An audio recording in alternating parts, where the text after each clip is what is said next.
We got lesbians.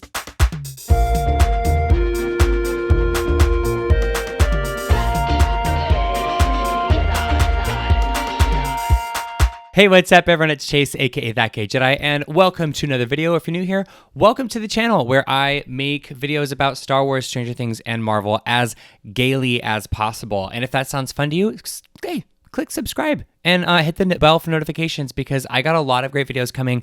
I'm still working on this soft rebrand thing. Listen, life has been busy. I got a flight tomorrow morning at like 7 a.m. and I haven't slept in a week, but we're out here making this very special video because, how could I not? In case you missed it, or in case you are not keeping up with Star Wars' new show, ANDOR, on Disney+, let me give you a little update. First of all, it's amazing. Second of all, episode 5 premiered this week, and we got some really incredible representation, and I'm really excited to see where it goes. So obviously, spoiler alert for the newest episode of ANDOR, which is episode 5, I believe.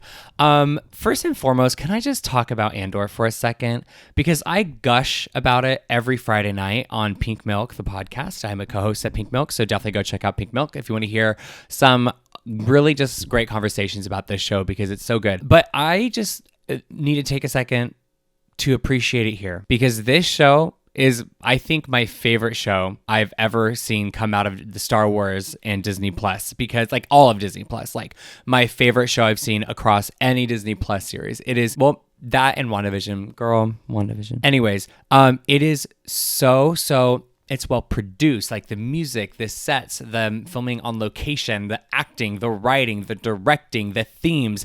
Every single part of this show has been like, no notes, just 5 stars, 2 thumbs up, all the things. It's just incredible. So even if you're not a Star Wars fan, I would argue that this show is like so different for Star Wars in a way that like, I don't know. I just think it'd be fun to hop in. I think it's a fun show to hop into Star Wars with. So I encourage everyone to watch it regardless if you love Star Wars or not. Anyways, during last week's episode 4, we got to know a small team of rebels that are working on this whole operation, right? They got this whole plan to infiltrate the Empire and grab a little thingy thing. I don't want to give too many spoilers, but basically the leader of this band of rebels is called Vel. And we're also introduced to a character named Cinta. And the first time we kind of like see them introduced in episode 4, at the end of the episode, they're kind of like sitting around the fireplace and everyone's sitting around the fireplace, and you kind of notice, well, I kind of noticed that Cinta and Vel are just like sitting a little close, you know, which is great. Let's all sit close, right? Let's all, like, it doesn't mean anything necessarily. But these two were sitting close, and I was like, oh, cute. Love that. I mean, there weren't exactly like rainbow alerts going off in my brain yet. But yes, they were sitting very close together, and looking back at it, is very cute now. Anyways, episode 5, this week's episode, one of the characters is giving Cassian kind of a rundown of the characters that are there, of the people that are there, of the rebels that are there and why they're there type of thing, and kind of like what their vibe is. He kind of vibe checks everyone in that small group. And when he starts talking about Cinta, he mentions that she's already sharing a blanket.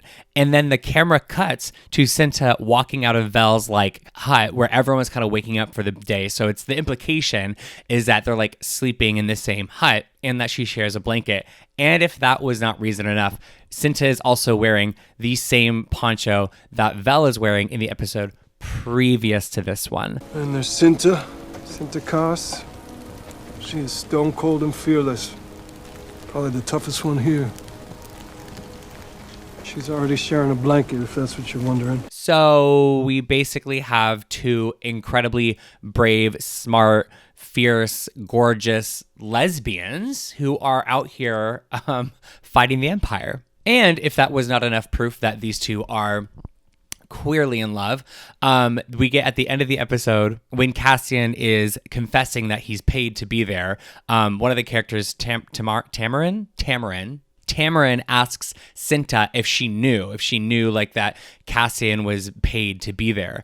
And it's just so good. First of all, she said no, so it might be causing some relationship issues in the next episode because clearly Vel was not being honest with Cinta. But basically the implication is that, well, you know, Vel might have been hiding this from all of us, but she wouldn't hide it from Cinta because they're a little bit more than just co-workers. You know, they're a little bit more than friends. They are lovers. And I mean, this shot of them alone, of them just standing there, not giving a single, you know what, is everything. And these two were already vibe and already some of my faves, but on top of like just being great characters, they are also queer. And can I just say, like, this was such an invigorating episode to watch as a queer Star Wars fan, and I'm sure other people feel the same way. It was such a breath of fresh air, and it was also so appropriate. It's so appropriate to have queer representation in a show about rebellion. And there's literally a line in this episode about like how everyone has a reason, you know, to rebel. Everyone has a reason to be a part of the rebellion. And you guys, there is always room for representation in every show, obviously. But the fact that we're getting queer representation for like arguably the first time in a way that cannot be edited out and in a way that's like significant, and these characters have lines and arcs and like layers, this is wild. And I love that it's in this show that is so decidedly anti-fascist. So we love that for us. Hello, everybody.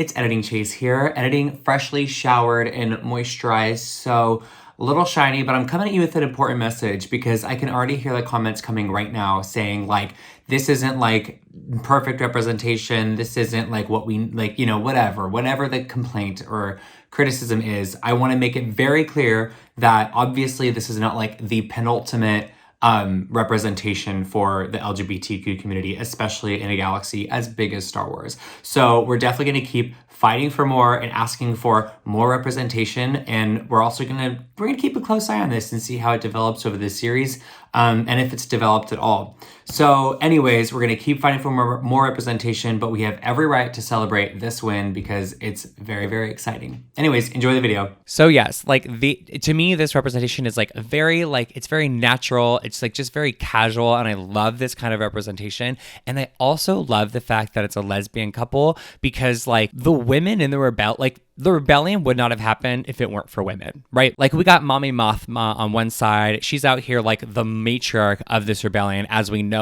she will become, you know, over the years. We have Leia. I mean, Leia is a huge sort of matriarchal figure in the rebellion. We have so many, I mean, I could go on and on and on and on, but the point is, and we also have like the baddie in this season of Andor. Her name is Miro. Did I get it? I have to Google it. Oh my God, I got it right, you guys. Her name is Miro. Anyways, we also have Miro, and she's like this fierce woman who works for the Empire. She's not a great person. You know what I mean?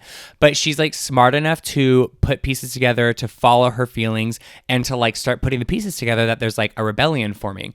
And I just love that like, it takes women to start a rebellion, and it's also taking a woman to like try to take down the rebellion. Like just that it really works for me. You know what I mean? Like the matriarchy is real. And I love again that this queer couple is a lesbian queer couple because it's beautiful representation. And also, in my opinion, just really makes sense that this like team of rebels has a lesbian couple. So anyways, I know super short video, but I had to come on here and celebrate. I had to come on here and spread the news that we got lesbians in space. We got more queer characters in Star Wars, and more specifically, we have really amazing clear queer representation on screen, which is a really, really big deal. Anyways, what do you guys think? What do you guys think of the show so far? I can't wait. I'm definitely going to do like a finale reaction video on here and kind of talk more about the show because I love it so, so much. But I would love to hear your thoughts on the show so far. I'd also love to just like cheers emoji you in the comments and just say, hey, we did it. We're here. This is amazing. It feels so, so good. Like I said, I will be back with much content very, very soon. I just kind of got to finish adding up some new, I got to put all the pieces together. I want to make sure that when I come back well. I come back hard, clean, and strong. But I will also throw out here really, really quickly, if you're into bodily autonomy and supporting organizations and charities that help provide that for people, I am working with an amazing artist and friend, Ashley Gilroy, to make some really fun Star Wars Halloween stickers. So these are the designs. We have a little Jawa, look at him, and a Sandcrawler candy bucket. We have little Leia and Obi-Wan Kenobi in their Ewok Andor costumes. I love it so much. We have 3PO and R2-D2 looking very spooky.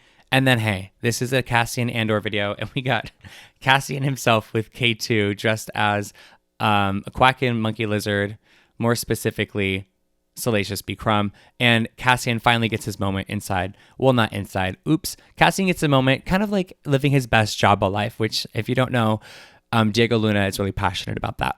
So anyways, I'll leave the link below to buy those stickers if you're interested in those. $1 from each sticker sold will benefit the Chicago Abortion Fund. And yeah, that's kind of all I got. But I miss you guys. I miss making videos. I'm making a lot more. Thanks for sticking around.